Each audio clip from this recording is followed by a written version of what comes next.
The short answer to the question of how do you calculate the ROI to psychological safety is you don't.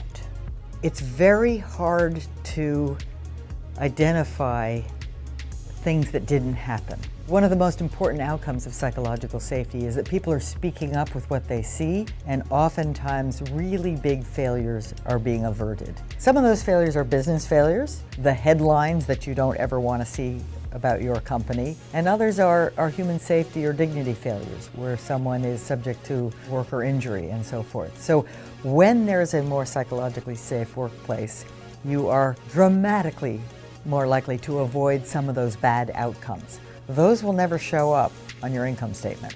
The time frames will vary enormously. If I feel safe enough to point out a flaw on a vehicle before it hits the customer, that's immediate. If I have a kind of a crazy idea that ultimately leads to a brand new product and product line 10 years from now that becomes $1 million business, the ROI is going to show up 10 years from now, and everything in between. But in a world that is volatile, uncertain, complex, and ambiguous, right? So a VUCA world, you absolutely need people to speak up, full stop. It's just a necessity. So psychological safety isn't a magic bullet, it's not a new tool, it's the underpinning of all sorts of things that you really do want, right? You want innovation, you want teamwork, you want creativity, you want engagement. All of those things happen far more when you have psychological safety than when you don't.